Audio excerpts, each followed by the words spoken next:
Hey everybody, it's Bust with Expedition Trial number 480. Getting real close up to that 500 mark. Got about 20 of these to go. But nonetheless, with the draft here today, not the strongest set of champions. I feel bad for our boy Tom Kench out here. It would have been a pretty cool set.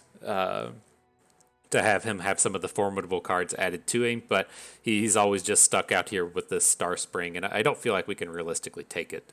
Just kind of guarantees that you fall in the three faction deck, and you can't really get a formidable thing going with Tom Kench because you have to draft Targon with him. And so we're going to skip past that one, and I'm just going to go down here with our boy Nocturne to the right, see what we can pull off with the Luminous Dusk archetype. This, of course, pairs off with Diana. And it's meant to be the Nightfall archetype. And I've been pretty happy with Diana these days. Just with so much Bandle City running around, Diana really comes in and just like picks on all of their small units and is a pretty big pain for them to deal with. But the Nocturne side of that, I don't really feel the same about. And they've kind of messed around with the Luminous Dusk Nocturne, so this archetype's still like a little weak. You do see things like the Ravenous Butcher in here, which is pretty tough to find a good home with, right? I kind of get the idea behind it. You can play the zero cost unit and then follow it up with a Nightfall, but it's pretty tough to get this kind of ability rolling through your deck. But nonetheless, Nocturne, he is, in the Nightfall archetype, so we'll be looking towards Targon, or if you start to see the Black Mist show up, you can try to switch into drafting Fearsomes. So we'll see what turns up, how we go about this. Oh, and then a Aphelios. Man, I can't remember the last time we even thought about drafting around Aphelios. It has been ages. It's like I'm over here like kind of eyeballing this Rek'Sai. I do like the idea of picking this Rek'Sai with the Nocturne. I think Nocturne's a pretty decent fit for Rek'Sai, right? We have the Stalking Shadows, which is pretty good in terms of picking up Lurkers. Nocturne gives us a bit of interactivity, and then there tends to be some like rando like sand soldiery kind of things that you don't care to just kill off with a Ravenous Butcher. And so I think that's okay. I'm going to pass on this Aphelios. This start is just like way too bad and off the rails, right? We have like Guiding Touch, Fused Firebrand, which is all kind of like dragony kind of things, and then the Ravenous Butcher. Fused Firebrand is most certainly not a combo, and so we will look to draft this Rek'Sai. And so the big thing with her is just stay away from Bilgewater, right? The way I always describe Lurkers in Expedition is that there's four commons in the Shurima half of Lurkers. There's the Xerxai Collar. There's the I think the one drop Fearsome, the Predict guy, and then Weight of Judgment. However it falls, it's something like that. It's just like a really small collection of really good cards. And then if you like jump over into Bandle City, you're going to be finding you have to play cards like Bloodbait and the forced attack guys, and it's just not very good. You can get this like really high quality collection of Lurkers out of Shurima only, without the risk of adding a bunch of bad Bilgewater cards to your deck. And so that's why I'm kind of okay with Rek'Sai here. The way I always recommend drafting the Lurkers is if you start with say like Pike for whatever fucking reason you feel like starting with Pike, then you probably need to take the Shurima pack second so you can get access to the good cards. But if you start with Rek'Sai in pack one, you just take whatever isn't Pike or whatever isn't Bilgewater. And so we're kind of like backdooring this into the other way as to where we don't have the Bilgewater pairing, and so this should be pretty okay. Alrighty, and so here, looking pretty good. Just starting right off with the Lurkers, the Xerxai Hatchling, the premium common, and then the Doombreaker is the big game ender. Looking pretty good there. Hey, look, we got another Lurker. See, all these commons are just so super high quality out of this archetype. You don't want to be getting things like the list. It's not something I'm looking to add to our deck today. Xerxai Hatchling again, very easy take. This should be pretty easy. As long as you know to stay away from Bilgewater, it's not it's not that tough to pull off. And so here, this is kind of an interesting one, though, right? I'm looking towards just the Viper Worm and the Glimpse Beyond. The Dunekeeper, Sapling Toss are just fairly weak cards. We can typically just strike ourselves with the Viper Worm if we're going to play it on two, and then Glimpse Beyond is okay. We can land in a deck where we just have like tons of really cheap plays like the Hatchling and need to pick up a few more cards. But here, very easy continuation. Call the Pack is fantastic. Doombreaker is our game ender, looking pretty good. Man, the Harrowing. How do I feel about the Harrowing? I think it could work. It could definitely work here. We're getting some good interactivity in the Unspeakable Horror plus the Harrowing. That's good. That's good. Definitely don't want the landmark cards. Boomerang Blade is pretty nice, but the Harrowing. Got to take this into Constructed, the Harrowing Lurkers. I'm surprised nobody's out there doing the sweet stuff like this. Maybe that'll be our video tomorrow, is playing the Harrowing Lurkers. But back to here, we got another Hatchling. We will look to trade away the Chrono Shifts. That is the only kind of like downside to playing this archetype is Chrono Shift is pretty bad and they turn up in large numbers. But, you know, we've got 4 Hatchlings up to this point. It's pretty good. We are lacking in the Predicts. You know, we just haven't seen any of them. We want Rek'Sai Collars. We want the 2/3 Predict unit for 2 mana. We just haven't seen them up to this point. Coming out of this, I'm going to take the Atrocity. Very easy for us to just go Dome for like 8 damage with this thing. Happy enough to add it in. Here we go. Found in a Predict. Very easy take. It says Lurker. It says Predict. Gonna take it. Okay, coming in with this one, I think we're just stuck with the Mask Mother here. This is a pretty weak set of cards. I don't want multiples of Atrocity. I don't want any Ether Fiends, and so the Emperor's Diaz, Doomkeeper are pretty far off theme as well. I guess to a degree, you can play like Doomkeeper on turn 1 and attack and hope you hit a Lurk, but we already have 4 Hatchlings. I don't think that's going to be a necessity. Okay, good deal. Prescience with the Rek'Sai Collar. Very easy. And our last one. I'm looking towards just the Barked Beast, but the Haunted Relic is pretty bad. There is the Cursed Keeper, but we don't have a lot of ways to sacrifice it. I guess we have 3. That's not terrible. We'd be picking up a 4th with the Spirit Leech. It's just something we'll be looking to trade away, but it's definitely going to be better than Waking Sands. Okay, and our trade. Getting rid of for the Ravenous Butcher here. This is fantastic. The Rek'Sai Collar is extremely strong. Okay, so we got ourselves a deck looking pretty good. You all know what time it is. We got to pay the pay-to-win fee to the pay-to-win gods. Let's take a peek at what we can go and turn premium today. Not going to be too much of this, right? Look at this. We've already nailed all of the Shurima Shadow Isles common units. Oh man. Let's go ahead and get the rares ready.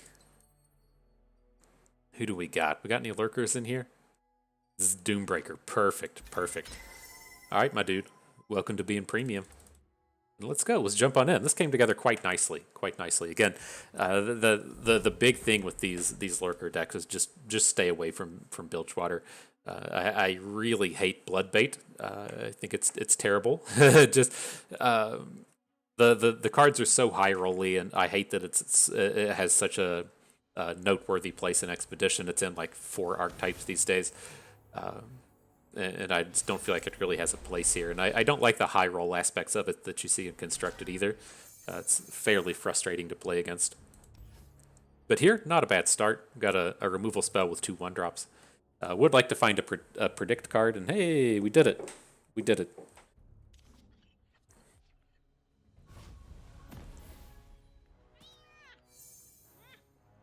Coming at you, my dude. Here come the fearsomes.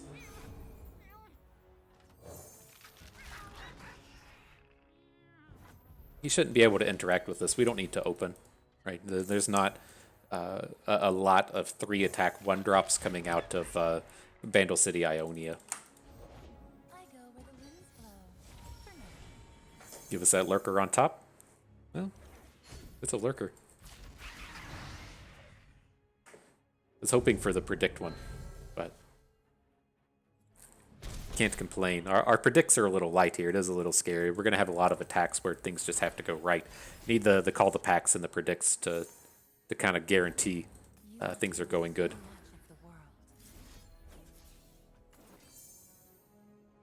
All right, so let's go ahead and boom Ari. And then I'm planning on opening next turn, right? Does this guy get +1 attack? Oh, I thought he was getting +2, so he can definitely block either way.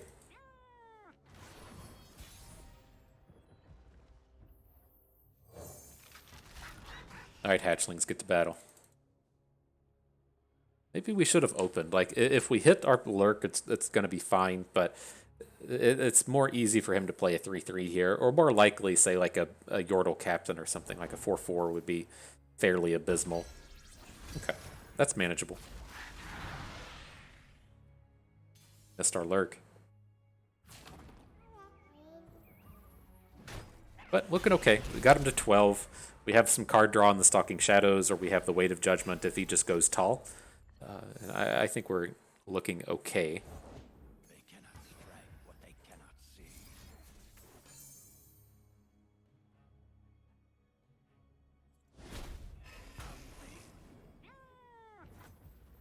I'm just going to go ahead and Stalking Shadows so we don't lose that on the mana. And I was going to say, if we hit a Predict Lurker, that's pretty ideal.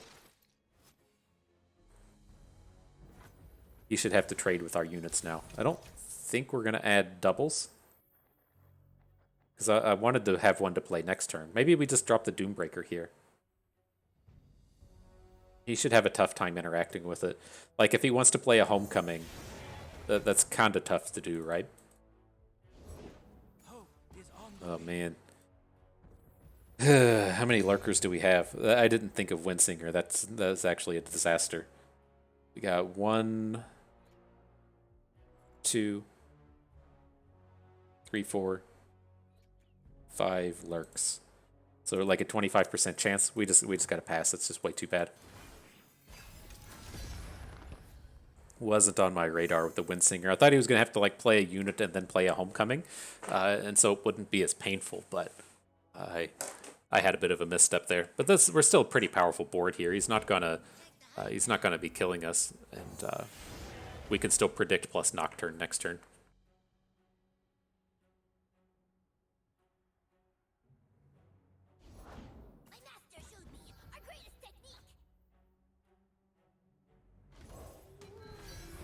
It's a lot of elusive, and he hit Lifesteal on the Tornado Warrior. This is actually reasonably scary.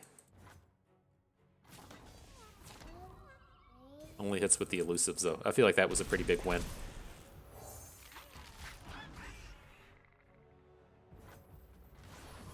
Alright, so we're going to play the Rek'Sai Collar first. Try and hit a Lurker here. If we miss, that's a bit of a disaster. Disaster imminent. And then we'll try and Nocturne away any elusives that he has. So did we just give up on the Nocturne play now? I don't think so. Like, we can Rek'Sai Collar again, attack with everything, and then we can Glimpse Beyond away whatever block we don't like.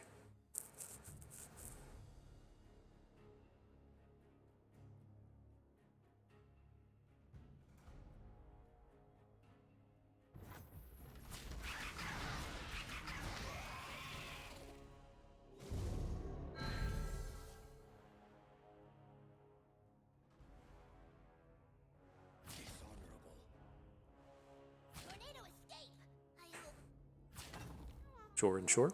Glad to see this block come out. He probably doesn't have recalls. Yes, he does have recalls. It's so weird the way he's playing these.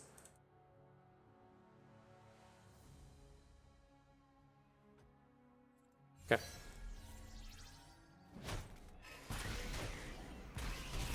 So we take him to 8. Except Tornado Warrior. So, I mean, he does have Lifesteal, which is annoying, but he shouldn't be able to like kill us this turn.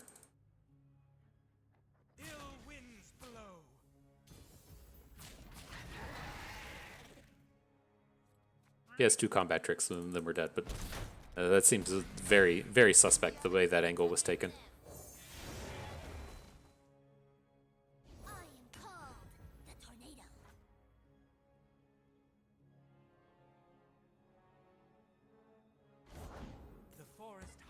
Yep.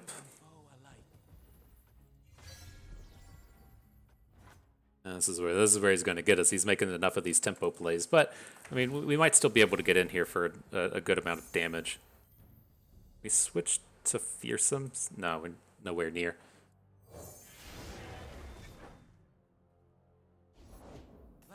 Wow. Okay, I guess. Was not expecting triple Windsinger to come down either. We could have switched to like a 2-2-4, but or a 4-4 and a 2, but we were going to have to lose too many units to do that as well. All right.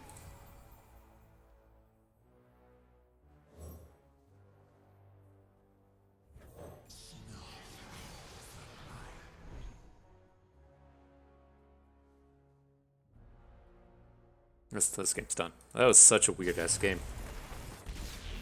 Like I guess that's what we get. We never like got out of that space to where we couldn't. I don't know. It's like the two units in our hand. If they didn't make a sacrifice stuff, then we could have just gone wide. But being stuck in that hand to where we just keep getting our 6-drop Windsinger. It's just too much to overcome.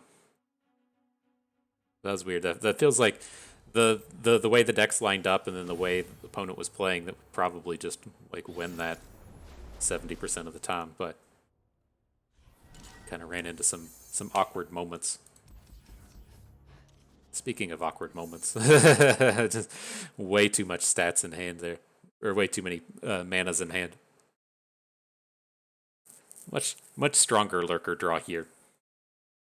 It's not as awesome starting with Rek'Sai, right? She's fantastic when she flips into Call the Pack, or when you can call the Packer to the top of your deck, but we only have the one copy at this point. We took every copy of Call the Pack we saw. All right, an opponent's doing some kind of three faction Lurkers here. Not really sure why they would ever want to add in Shadow Isles, but my goodness, they've done it. Mistar Lurk. We're going to hit it at one point, and it's going to feel great.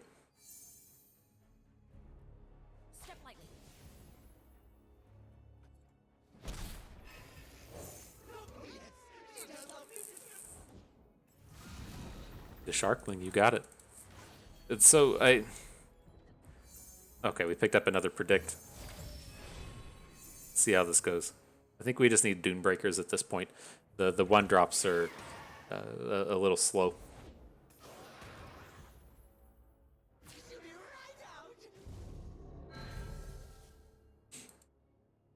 Technically has the free block with Rek'Sai, but has to give us the unit. That's fine. Now we can Viper Wing off the Cursed Keeper next turn and follow up with a Predict. I think we're starting to inch ahead here.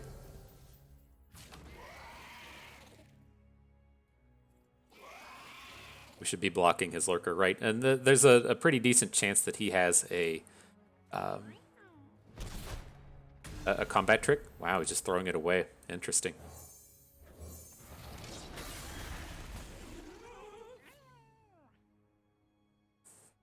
Excellent. So, I mean, we'll have 7 mana next turn. We'll be able to do both the Rek'Sai Collar and the Weight of Judgment.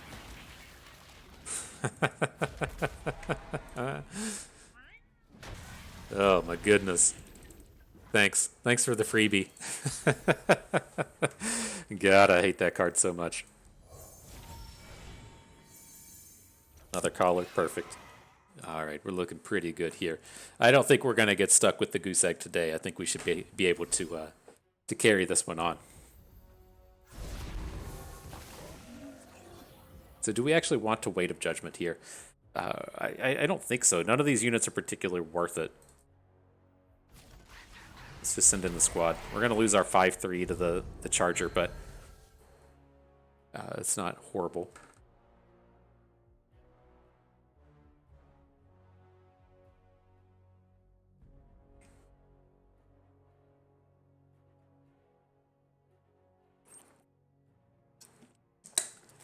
I guess this isn't like as awesome as I want it to be, right? He has to block all of our units, right? There's no way that he just leaves the Treasure Seeker or the Taskmaster on board. But if we're being real, like the stuff that we have behind here isn't that good. these aren't like the superstars of the gaming world that we still have on board.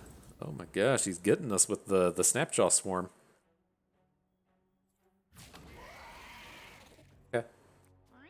Let's take it down. It's just gonna be able to block anyways. And a Sharkling. Okay. Well, I feel like a little bit better having the card advantage in hand now in the Stalking Shadows. Because we're getting to this point to where the Lurkers all have a million attack and we're just making trades everywhere.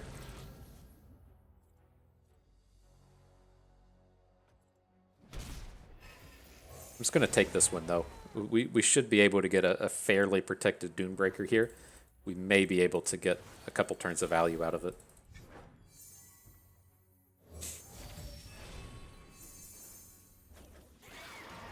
Definitely want the Dunebreaker. Give us them overwhelms. I guess the question is, do we play Rek'Sai this turn? And she is kind of nice, right? She doesn't die to these units that he has on board, so she should get a powerful attack in, but right before we're getting another predict. Sure.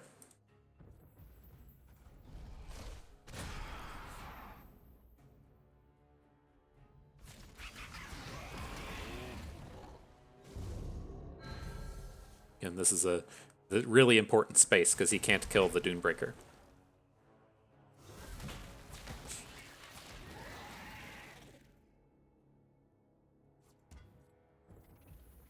Okay. And we'll save the weight of judgment if he has a Dunebreaker of his own. We can go ahead and Stalking Shadows so we don't lose that on this mana, but... Do we ever want the Aether Fiend?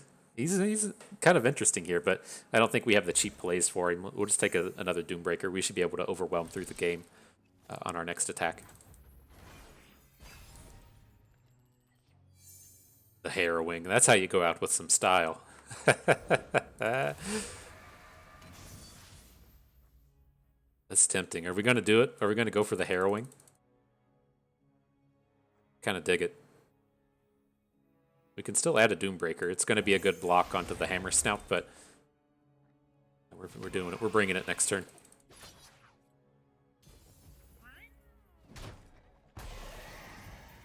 Oh, and he missed his Lurk. Sorry, friend.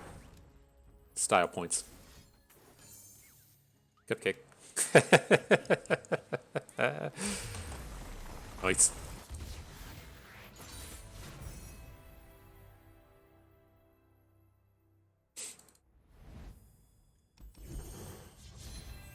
Okay, so we're just taking the Rek'Sai pack. Doesn't matter what's in it. Really sucks to have 3 Chrono Shifts up to this point. It's basically just 3 dead cards in our deck. Hopefully we can trade those away at some point, but we'll take all the Rek'Sais and all the Dunebreakers and be happy about it.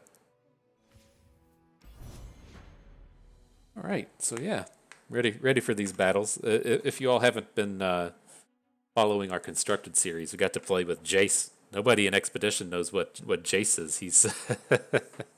He's been absent from the game forever, as far as us Expeditioners were concerned. And so we got to play some Jace games with Shaman's Call. It was fun. The deck not that great. Amount of fun pretty high though. But it's so wild getting to play with those and the various Jace supporting cards as well. Some of those would have been pretty interesting in Expedition, not even just in the like Grand Moments, but having the 2/2 for 2 that manifests an expensive spell is pretty good. All of the Forge Worker cards were pretty good. There's lots of interesting things going on with those that we never got to play. Just had to go out there and play Constructed to do it. But all right, reasonable enough start here. We can pre-science on the first turn to try to hit a predict for our hatchling, and then just be trying to hit these lurks right from the start.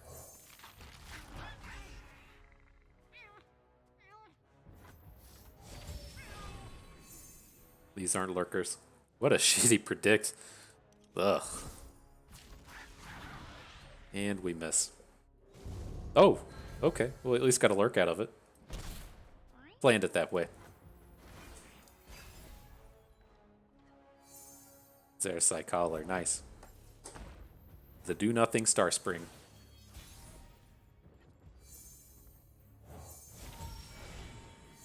Lurker, boomed it.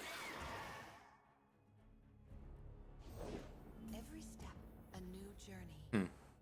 I don't think we want to hit Soraka with the Rek'Sai Collar. I mean, I don't care about him getting the heal from the Star Spring, but like she starts to really ramp up like after, right? So we can give her a turn of not having any damage on her. Then we can just play like Rek'Sai on our next attack, and everyone will be big enough to take down a Soraka unless they have an additional card. He has good hooks across the board, right? This is so tempting to just play Mask Mother here.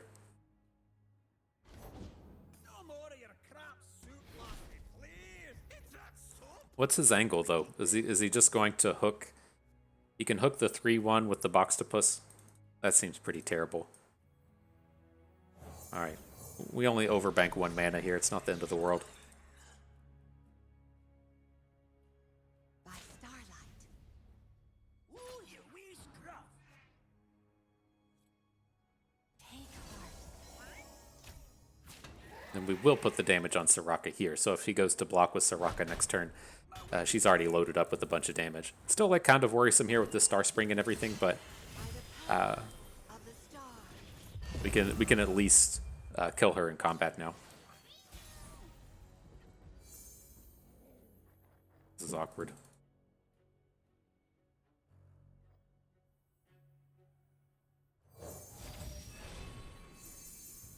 We missed. Is this the kind of space to where we just have to take the harrowing? Like, how far away is he from winning with the Star Spring? Where's the minus button? I want to see what's on the board. It's at 6, so we have some time.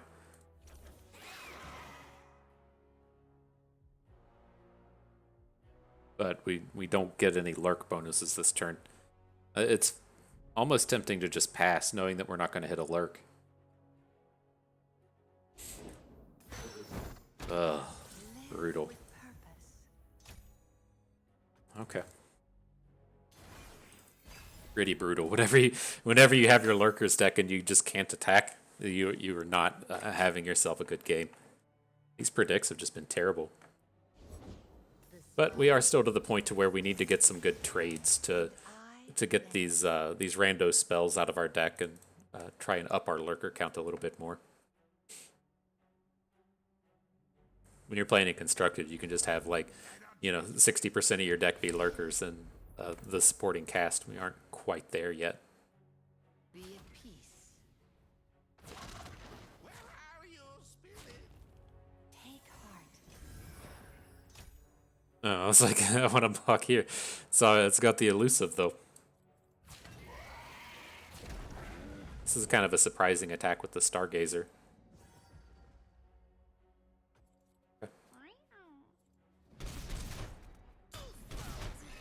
Maybe he just has another one.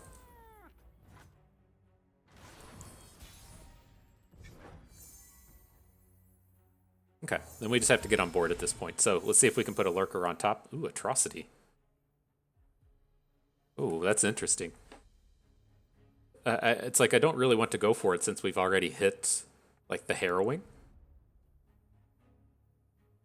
But man, that gets us like really close. It guarantees that we'll like miss on the Lurk, but we're gonna get the Rek'Sai down this turn, so we're gonna hit for some anyways. I think this is okay. It's all about outracing the Star Spring now. Clad in shining sunlight. I guess we can do this. It's like we know that we're gonna hit that Atrocity, but we could like glimpse beyond something away. Especially now that he's played the Solari Shield Bearer. In terms of, I don't think we can do that. Look what good comes of mortal greed.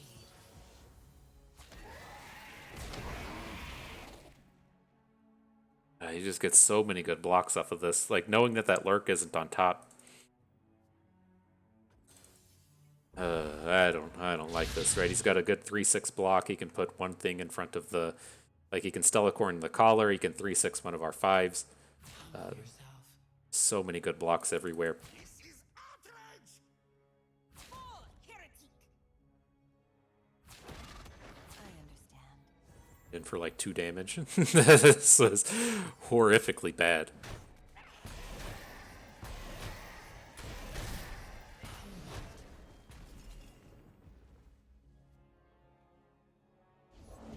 Close And you heal a damaged ally. That's what's going to boom us, isn't it? Eyes are closed. Won't I miss it? With purpose. Okay. Yeah, that did not go right.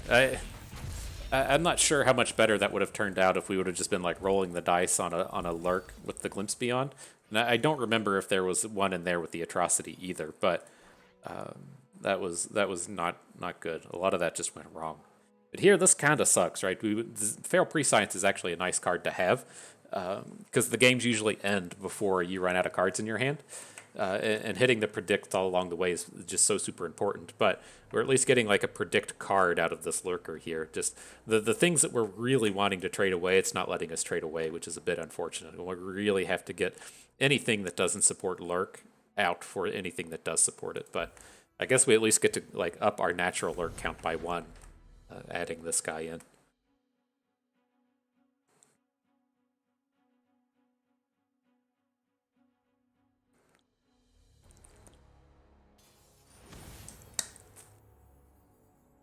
And I am just so glad the game doesn't try to trade away Rek'Sais in the same way that it makes you try and trade away like Scion, as we were seeing with Udyr. Okay, up against the old formidables, if you will. He's got 1, 1, and 1. It's hard to tell what he's actually doing here.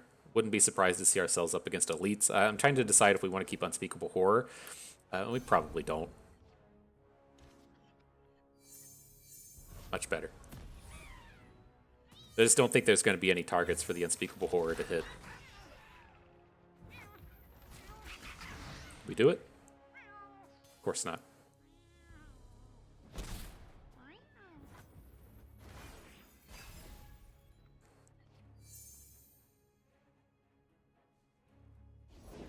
I sculpt what others only dream of. Okay.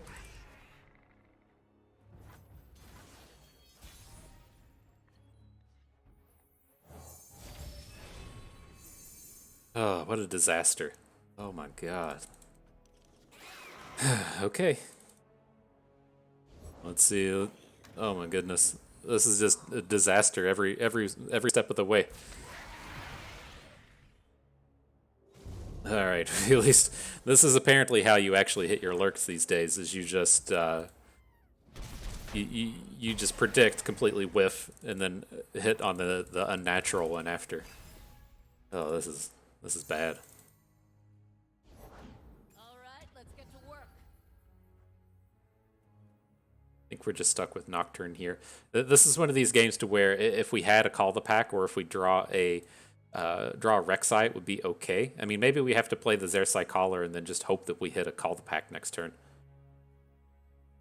Yeah, or we can hit like a Rek'Sai or Call the Pack, so we would have like 2 shots at it here. Okay. We hit it. All right. It's a bit of recovery, at least. The more we learn, the less we fear.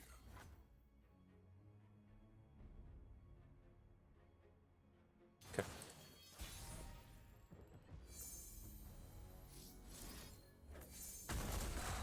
Let's see if we hit any of the juicy ones off of this. Okay, well, we can get a Nocturne going as well. Maybe he'll play a spicy target for him. It's just like all these, none of these units will can block the fearsome piece of our deck. I think we want to try and take down the White Flame here, but I mean, as it stands, it can't block. But I'm almost like assured that he's going to have a block coming out of this.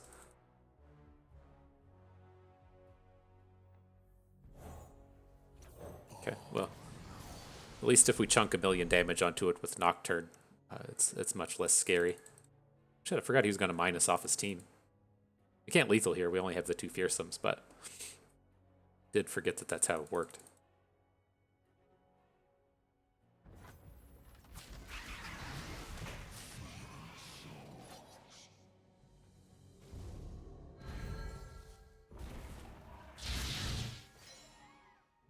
Stats.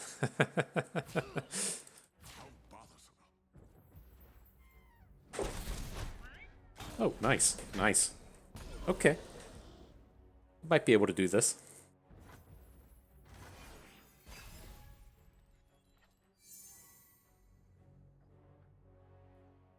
Rek'Sai up to 6. That works smart, not hard. If he's gonna drop a challenger here. Nope. That works All right. smart, not hard.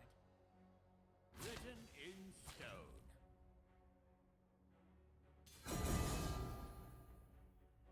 Is it lethal? No.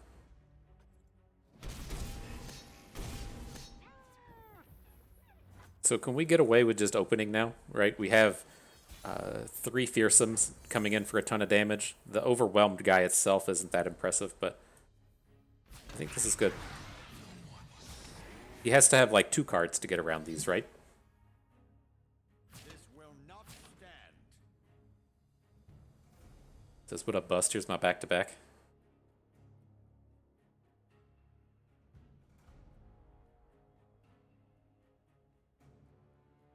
We do it. Here come the cards.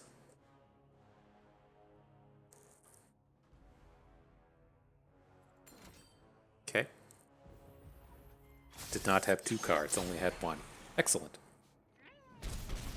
All right. Our expedition does not end here. These games are wild. Feels like they should have ended before this. It's like our deck is okay. It's just these games are coming together so weird. Maybe we'll finally get a decent trade. No. what kind of expectation is that? And so, like, we definitely don't want the Ruination. I think the Cursed Keeper, it's not great, but it's still okay. It gives us, like, one of these early units to where we can just, like, attack and hope to hit Lurks with, right? We don't necessarily ever care if this dies in combat, and so it can be kind of a free attack a lot of the time. The Ether Fiend for Crumble's kind of interesting, and the Ether Fiend is just so expensive. I'm pretty tempted to just go ahead and make this trade.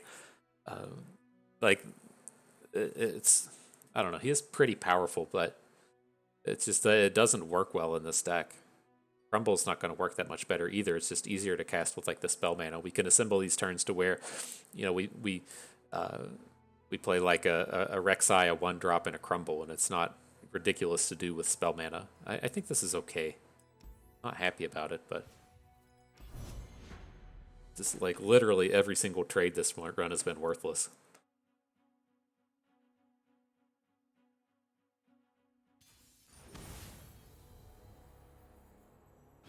Okay. How many how many blood baits are we gonna run into here? Let's keep just the ones there Collar and see if we can't find a 1-drop. It kind of sucks to trade away the Rek'Sais, but like the really like successful Lark decks you have are gonna have like 3 and 4 Call the Packs. We just don't have that. Oh, what a abysmal hand. I mean, we did the best we could there to a degree. We took every single card in the draft that said Lurk on it, and it's just kind of this is where we're at, but not getting the chance to trade these dum-dums away. Of course you show up now. Of course.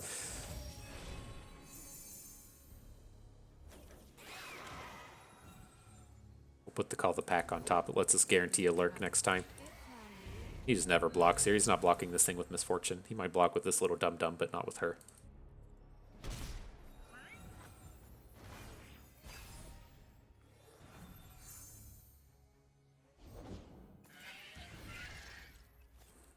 Like, how much do we care about this stuff? Doesn't like... Oh, he does have good hooks here. He can just hook in with Misfortune. The Misfortune thing will take down the Collar.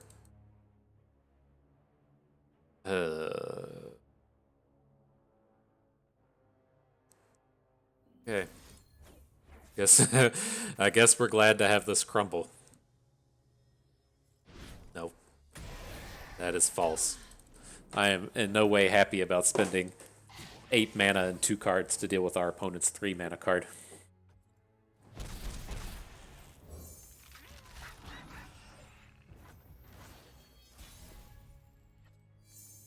That was a good draw.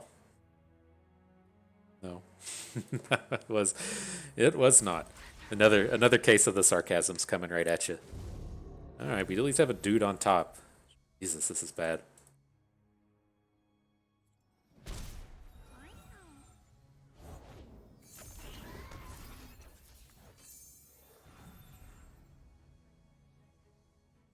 Okay, so we're gonna lose our hatchling just to one of these birds. I mean, we can't spirit leech it. The spirit leech is just gonna die on its own.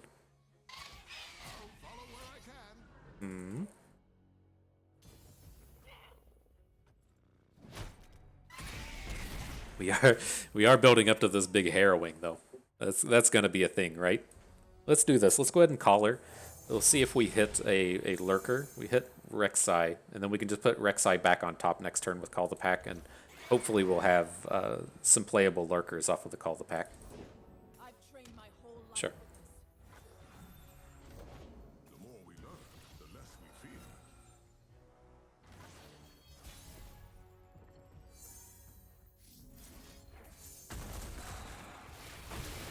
Give me something good, game. Awesome, an 8-drop.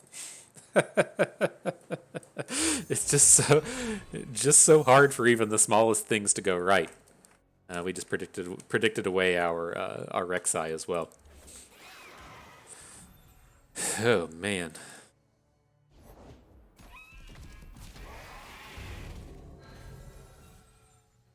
Stand strong. How bothersome.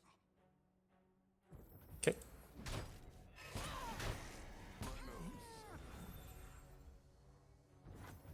Might get a good fish though. Might.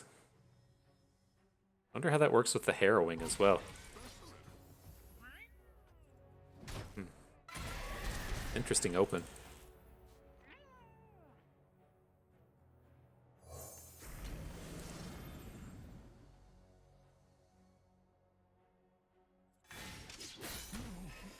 All right, well here it comes. Ready for these big epics.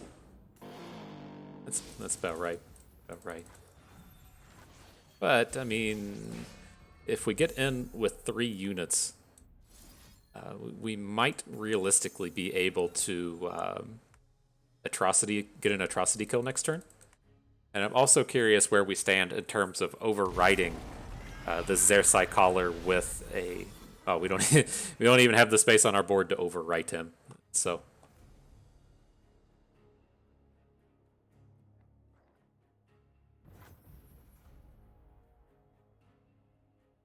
This is really going to be a judgment.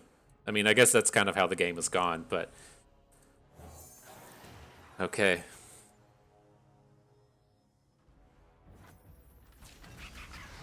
He's playing Garen. Oh, he's not playing Garen.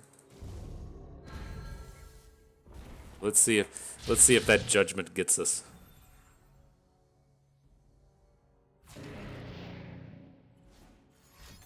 Yep. What a dumb game. Just... okay.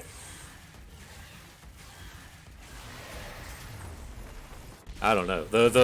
I don't like to complain about luck too much, but I feel like with the way that these games have gone, it's been really amazing and fantastic that we didn't get stuck at 0 wins. Here, this is unfortunate. I would love to trade away 1,000,000 cards that aren't atrocity, but I mean, we got a chance to pick up a lurker. What else? What else can we do? We just have to do it. Man,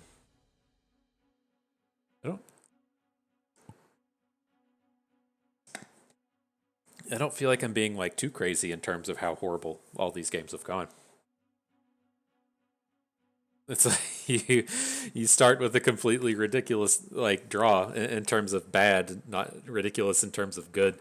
You finally navigate a way to win and just have to run into judgment. I think that's just I don't know. I feel pretty good about how far we've managed to get this one. Man, lurkers again?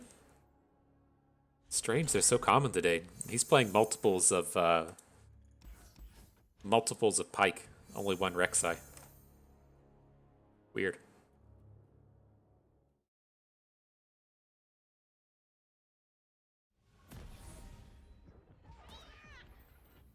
All right, are we gonna hit it? The natural turn 1. Nope. Nope. Yep. Take it back. We did it.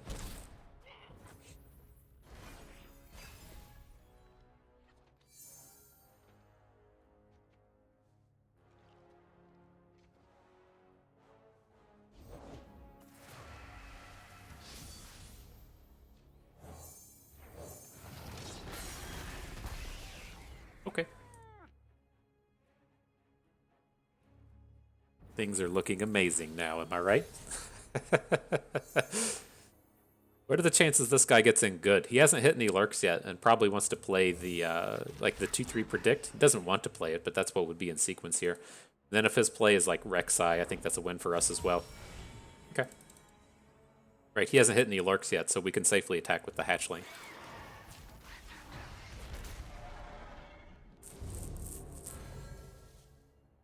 Hitting him again. Man, we are good at this game.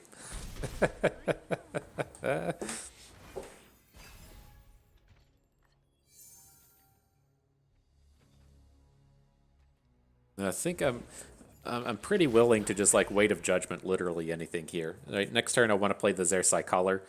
I mean, we technically have the mana to do all that, but doesn't seem that great. This might be like our overly aggressive play of the game, but this seems like the place to take advantage of the board. Like, he has to attack, and his attacks are all garbage. His attacks got a little bit better now, but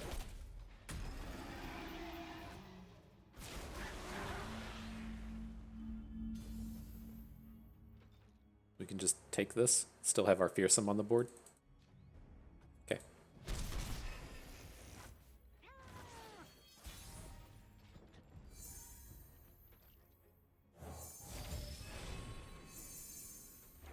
And Rek'Sai shows up. It to come down before long. Already predicting, huh? Weird.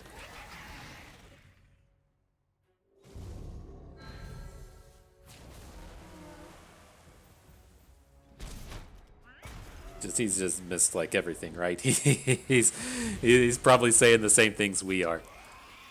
Oh my gosh, dropping the blood baits. Dropping the blood baits, my dude. My dude. Okay. I think this one's looking pretty close to being in the bag. You can't just be at this stage of the game and only have one lurk.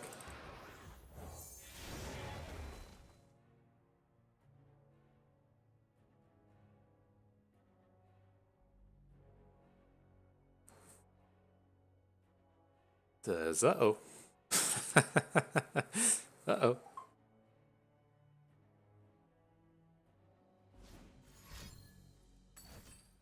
And the pike. Oh. Alright, maybe things are turning around for opponent here.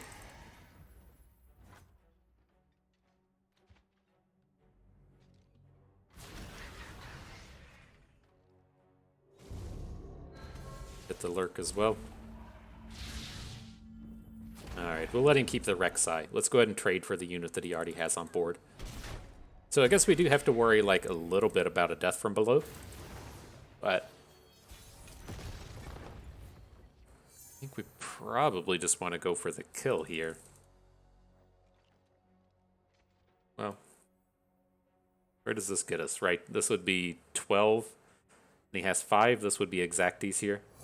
Okay. Yeah, if he has the death from below, this could certainly be terrible, but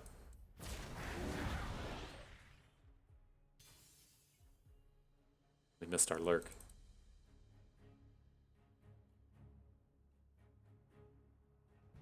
Or this bone skewer, right? Be the pike bone skewer.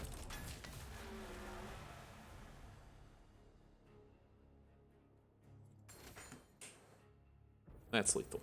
Okay. Whew. I didn't think we were going to get that. These games are so close and weird.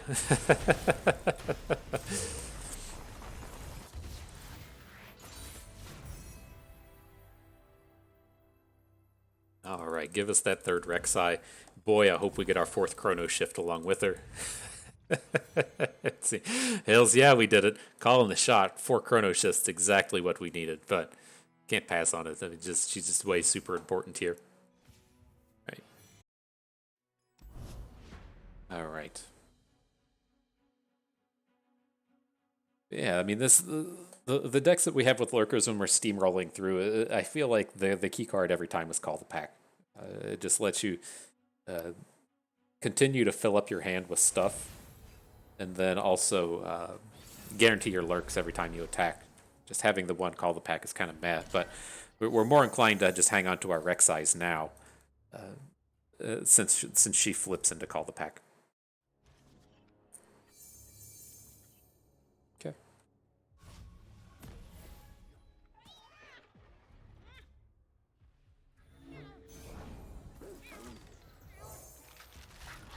think we have to trade. Like, this is not ideal, but if they have like a bunch of transform stuff, there's just nothing we could do about it. And the Protoporo is a big transform activator. So we should still be okay, right? We have the hatchling for next turn to attack, probably never get blocked and try and hit a lurk, but I think that Protoporo is deceptively strong and needs to be removed.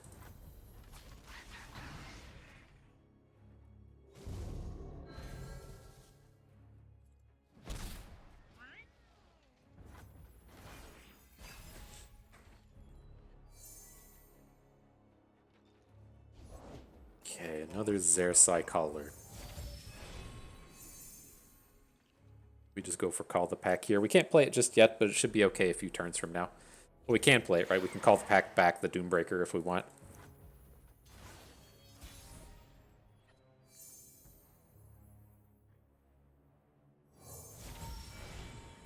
And Rek'Sai. Nice.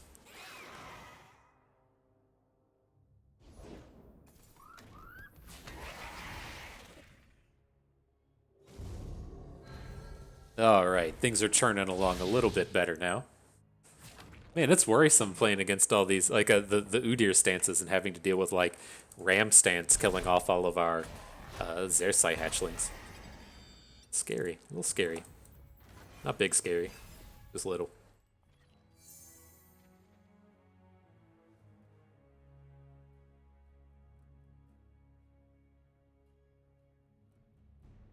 So I think we don't have to call the pack here. We can Stalking Shadows, but it's pretty terrible if we miss. I mean, we are in a space to just to call the pack Rek'Sai back to the top of our deck. Let's see if we hit. Works for me.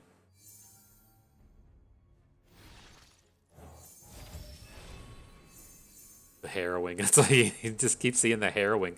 I think this is pretty reasonable, right? He doesn't have enough units on the board. We can't play it next turn, but a couple turns from now, we should just be able to end with it.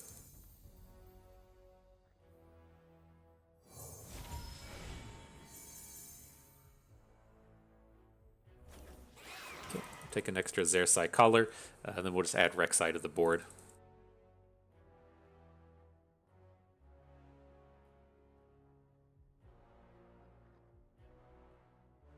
But right, I think we've lost enough units. I haven't kept like total track of the number of units that we've lost, but I feel like the harrowing should give us a full board for next turn.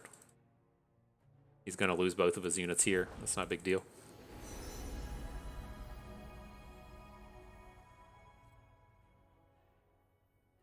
Calm mind and open heart greet the night.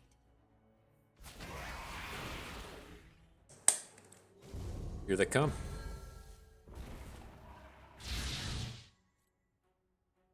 So scary. Much scary coming through here.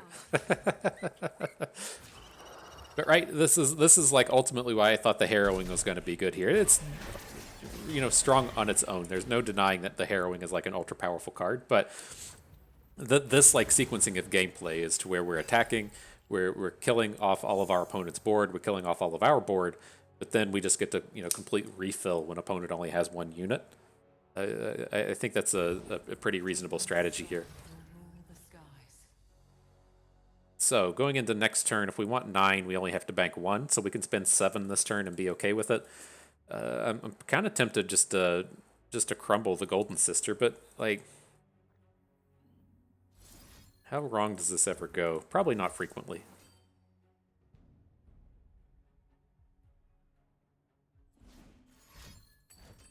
Pokey Stick makes sense. That's about as wrong as it could go. I'm not used to Pokey Stick being an expedition. We have been playing Constructed to where it's like literally everywhere, but it hasn't been an expedition since the new cards just came out. They left it out intentionally. Well, who knows when you say they left it out intentionally if it was actually intentional, but it hasn't been an expedition for recent times. All right, we're gonna boom. This is a pretty nice squad. Should just be lethal here. Bask in her radiant blessing. get the little to big. But you know, if he's making blocks with the Golden Sister and whatever, we're still just lethal with our back end of our back end of our attackers.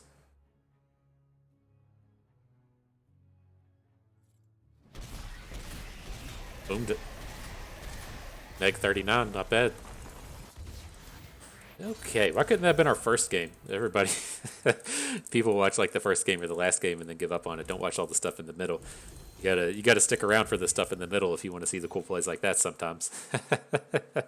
But okay, not a great set, but let's get rid of the Spirit Leech. We've like never had an opportunity where Spirit Leech was going to be very good, and so at least we pick up the removal spell out of that one, and our deck a little bit closer to what we want it to look like.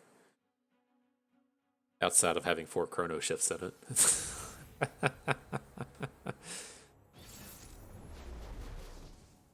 But no, it's like I think I'm actually like okay that chrono shift lives in this archetype. I still like stand by the stance that I think the archetype should just be like as in their like final form as possible right when it comes out, and then if it's too good, you just add bad cards to it.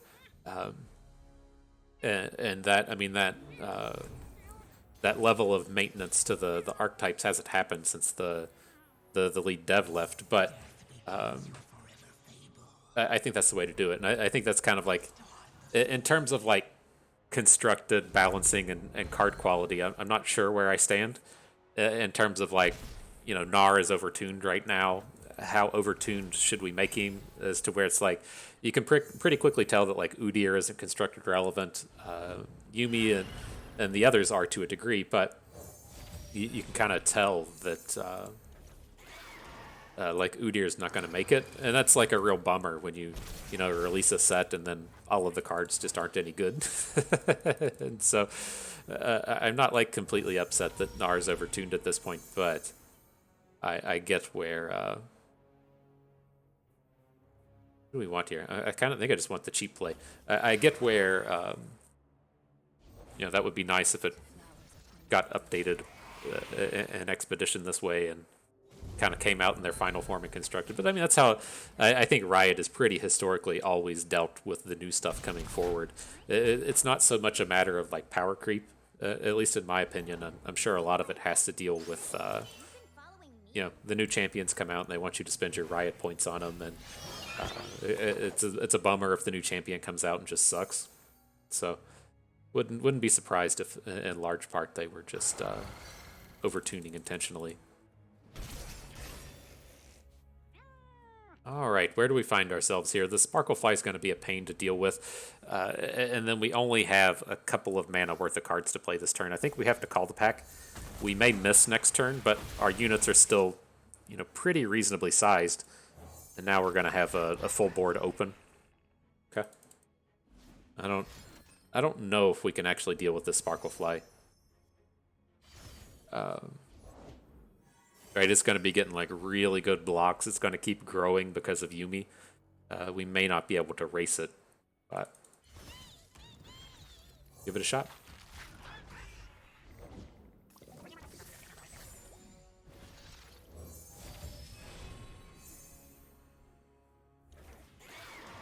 Nocturne is interesting. We're not going to be able to play Nocturne next turn, but he is like one of the few answers we have to trying to spike this Sparklefly. Ooh, and he cranks our Harrowing. Ooh, this is nasty.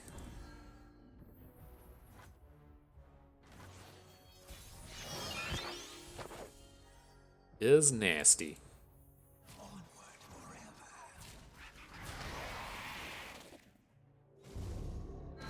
All right, we hit our Lurk though. That's always nice. Yeah, he's got some good blocks. Taking 10, gaining 6 of it back, so we get net 4 damage in. I think it's about as good as we can hope for. Then he's going to gain 7 of it back next turn. Ugh. Got to hit that Crumble or a Quicksand. We don't have Quicksand, right?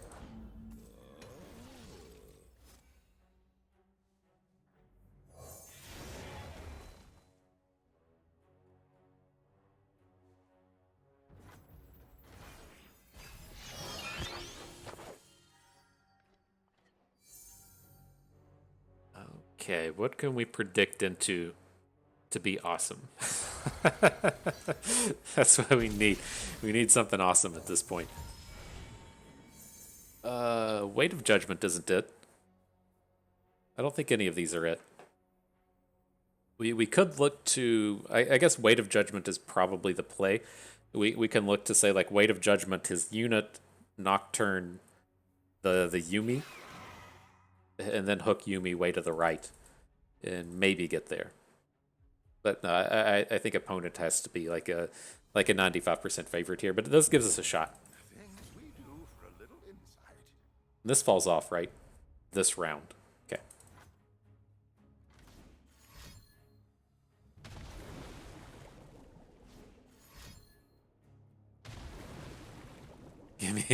Give me them infinite cost harrowings, please. I want to soak it up and bathe in it.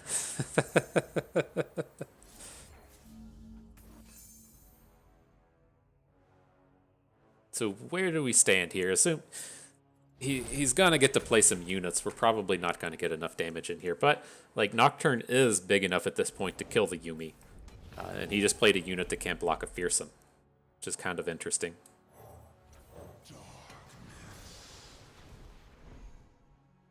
Can still block our 2 big, so he'd take like 2 from the Doombreaker, looking at 16. Uh-oh. And then when they stop playing cards, you know that's no good. Hit our Lark though, we're pretty good at that. Did we do it? No. Absolutely did not. A cut gem shines bright. Wow. Okay, okay. Still in it. That's pretty cool. And we can technically cast the Harrowing next turn if we need to. Or on our next attack. You can pay 13 mana in this game, so if that becomes a thing, if we need to come out here and like block, or if he AoEs our team or whatever, we still have some options there.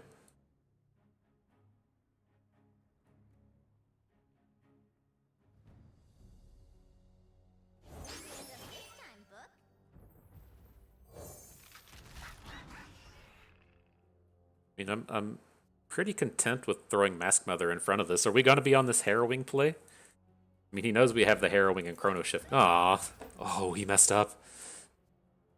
I guess you can't stack the attaches on top of everything. I guess that makes sense.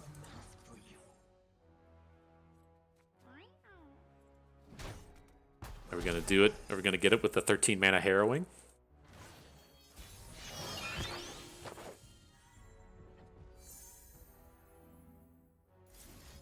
All right, that gives us 2 units. I did the math. 2 units is more than 1 unit, so let's snatch them up. And this Rainbow Fish can only block the Doombreaker. Okay. I like your style. I like it. I'll give that a little cupcake.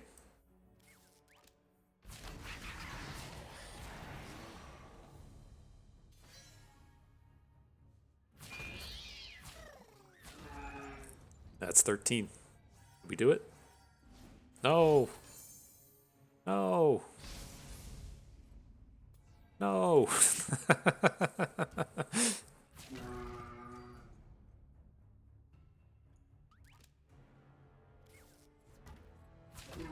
Oh, the accelerated pursuit. I'm glad we got to see it. I wasn't sure if we were going to get to see this ever again.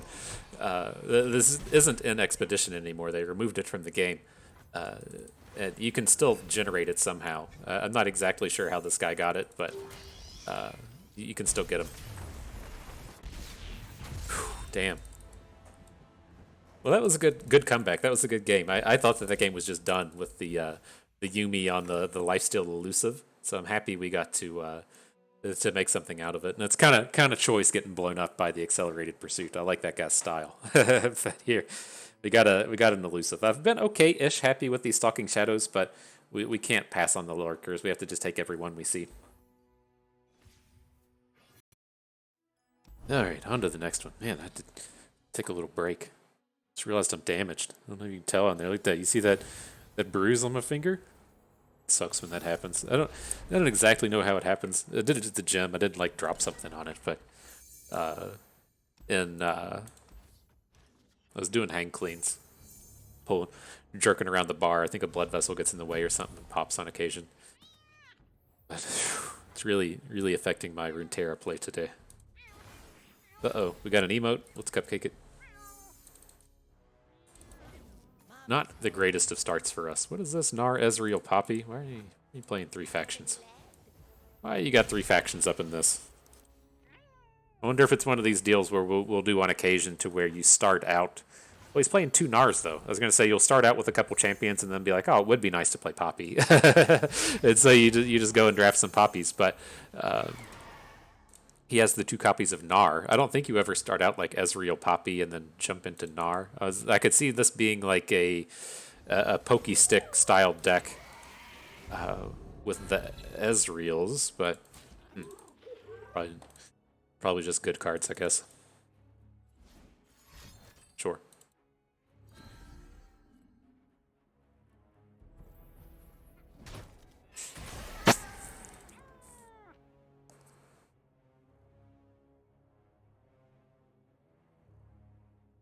Okay, and so how can we sequence this well? We are, finally to the space to where we can just throw like Rek'Sai's on the board, then she flips into Call the Packs, but then you need to be able to like throw Rek'Sai back on top of your deck, which can be a little bit more challenging to do. This Poppy is actually kind of annoying. Like we have to spend a ton of spells to try and take her down, or we could just play Nocturne. Let's just play Nocturne.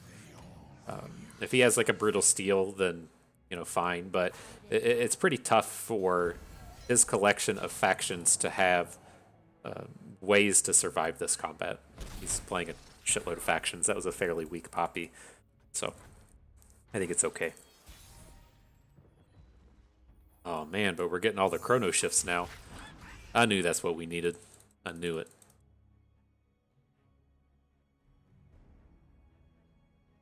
So we'll add the hatchling, add the collar. They're probably, well, we should call the pack back Rek'Sai. Well, it's always that awkward situation, right? As to where if we call the pack back Rek'Sai, then we predict afterwards, and we lose her. So let's do it this order.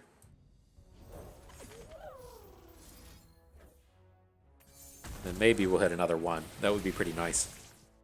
Excellent, the good one.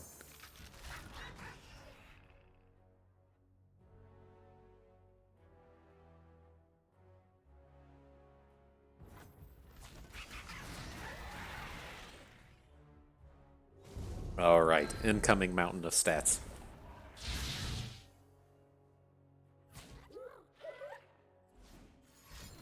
Oh, the purple berry shakes. Sure. Pokey sticks. Less cool with Pokey stick. It's been nice not having to play around that card all the time, but with the advent of Gnar, we don't get to do that anymore. You have to give it some due diligence.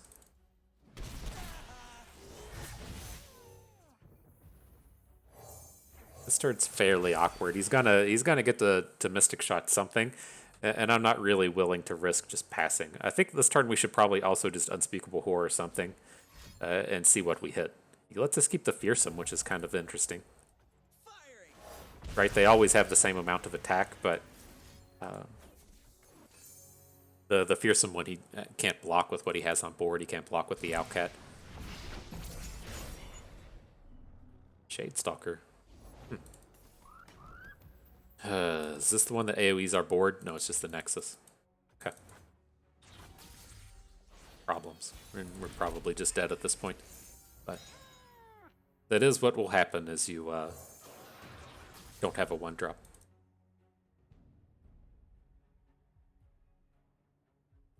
But, I mean, pretty powerful collection of stuff coming from them, right? We just couldn't interact with anything they're doing. They've had an Owlcat every turn to block with. Even having to spend Purple Berry Shakes on the Owlcats. He's trading 1 real card and 1 created card and 2 mana for our 3 mana. That's been kind of awkward. He had the Pokey Stick. He had the free shot from Ezreal. Like, we've just fallen behind at every stage. Oh, joy. Now we can't. Now we can't learn do the Rek'Sai thing.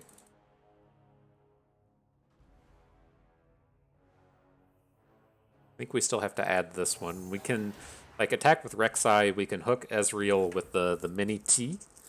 And then see where this gets us.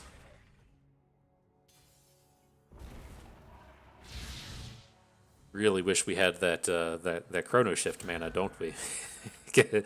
Chrono Shift this Rek'Sai back onto the board. No.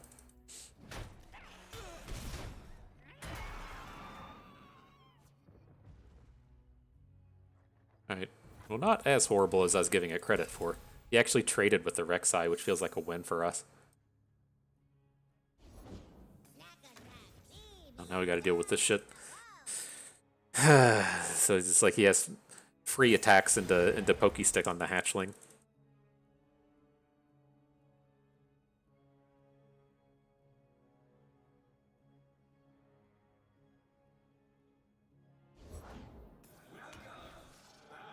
Awesome. Okay. Well, maybe we can still win with the harrowing.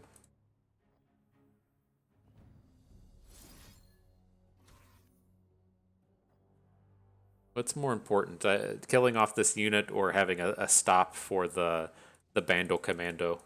We probably just need to be making sure we kill the unit.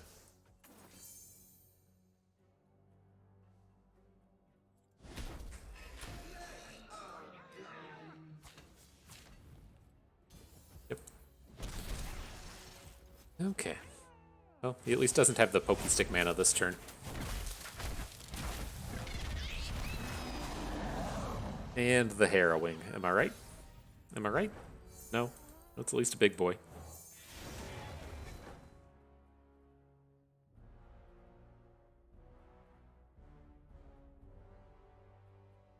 You know, there's probably no reason to add the Shadestalker here. We should probably just open. In terms of opening, we need to leave just the Mana Tea back, right? Yeah, it doesn't do anything. So we'll hit with the Fearsomes and the Overwhelms, leave the Mana Tea back since it can block. And it's just never dealing damage here.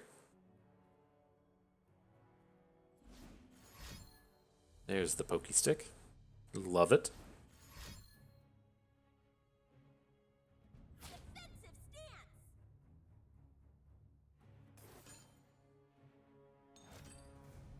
Sure. Okay. It kind of is what it is. But it's very tough to stand up to the power level of Gnar these days.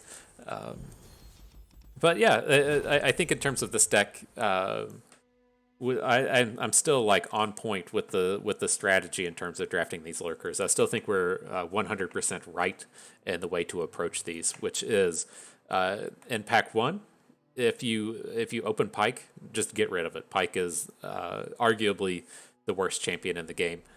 Just takes way too much to go right to assemble a reasonable Pike deck, and so just stay away. Just don't even draft it. The thing number 2 is if you in pack 1 open Rek'Sai, you can take it. That's fine. Rek'Sai is extremely strong.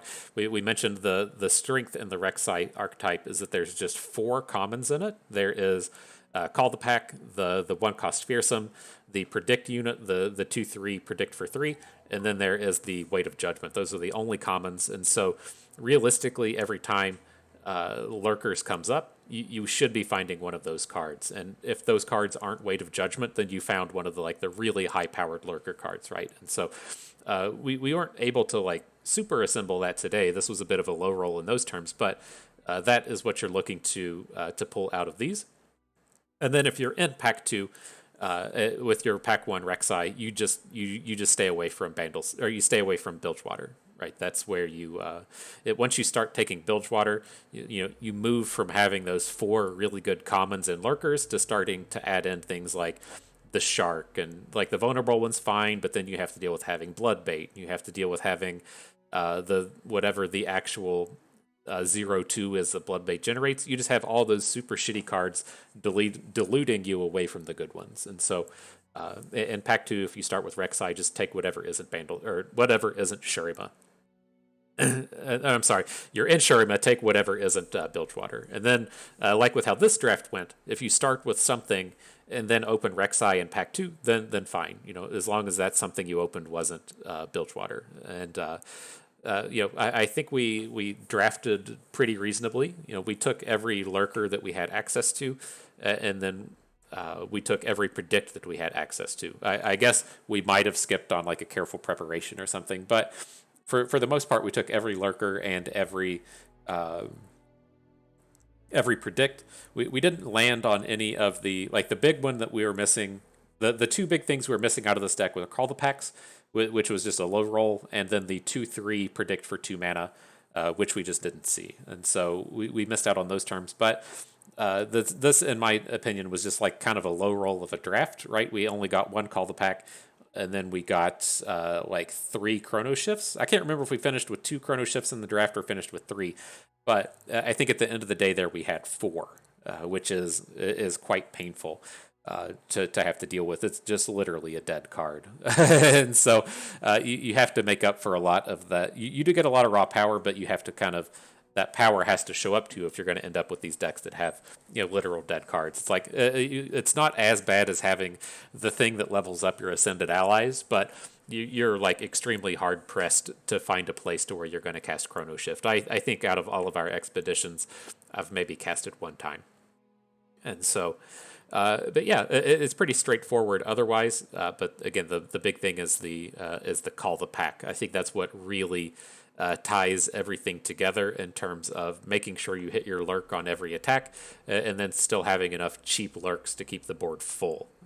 And I feel like that's where our deck lacked, in addition to having all of the unplayable cards we could just never trade away. And so even if we're just like kind of like stuck with the Chrono Shifts, we weren't able to trade away the likes of things like Crumble, or we finally got rid of an Ether Fiend, but we were just like having terrible trades throughout. I was really excited about getting to trade that Feral Prescience for the Predict unit, and that is a sign that you are up for some bad times in terms of your trades. But at least it doesn't make us try to trade away Rek'Sai every single time, right? In terms of the things we're dealing with Scion these days, and seeing Udyr out here these days just trying to get traded away at every opportunity. I'm pretty glad that bug doesn't work with Rek'Sai and just try to trade her away every pack. That would have been pretty abysmal. But nonetheless, that's going to do it. I think we have a handful of rewards to click on. We're still making our way through the event pass, picking up a couple cards here. See, this is just like more of Gnar doing literally everything, right? He's undercosted or overstated, however you want to look at it. He has the really strong stats with the quick attack on both sides. He has the card generation and Pokestick, which is just a ridiculous generate, and then he flips into Wallop, which is actually constructed worthy on its own. He's just way too much going on with Gnar. That's what we lost to there at the end. But I'm sure something will happen with it. Riot. I think they're kind of like toning back the amount of balancing that they're doing. Right? They were trying to do balancing like every 2 weeks, I think, and then they said that was too much, and so they're cutting back to like once a month. And I think that's pretty reasonable. I just kind of curious if they'll ever get to the state to where we already opened all these. I got any new things to claim on this one. It says claim all. What if we click that? Looks like something's happening. But say like with Teamfight Tactics, they just released the new set. There's been a lot of complaints in the Twitterverse about the set, a lot of complaints in the Twitchverse about the set, and I think they're releasing a B patch this week to kind of fix some of the over-tunings from the initial release of the set. And I'm curious if we would get something like that in Runeterra, as to where the new set comes out, people get to play it for 2 weeks, and then they do a bit of tuning, and then they get back to that more regular cadence of a month on and a month off. Because the thing that really got me with like a lot of the whoa, we claimed a lot of rewards. Look at that. Got a nice little screen here telling us, but was like playing Hearthstone, as to where they never they never tuned anything, right? It was like, at least when I was in it and like my prime of heavy grinding, it was to where a set would come out every 4 months. They would maybe make like, if things were really bad, they might make some edits at like the second month in. But like the third month in, they would just never do anything, and I felt like they were really missing out, because the way my kind of play in Hearthstone would go is like I would like mega grind the first month when the new cards came out, and then the next month I would still play quite a bit but be kind of bored with it. The third month, the new changes would come in, and you might get like a week of exciting ladder and then just be done with it, and then in the fourth month you would just go and hit legend and quit. And I really kind of like the idea, the living balance, or whatever Riot calls it, to where they're going to do a lot of the balancing more frequently. But it's understandable that every 2 weeks was too much. But I'm hoping that they do stick to that once a month, and it would be kind of cool if there's a B patch coming out. I think it's fairly obvious at this point that the NAR is pretty overtuned. But nonetheless, that is going to do it for us today. I hope everyone enjoyed the trial. You learned how to bring the harrowing adventures forth with your lurkers. Maybe learned a thing or two along the way and had a good time watching. This is Bust, and we thank you for being here.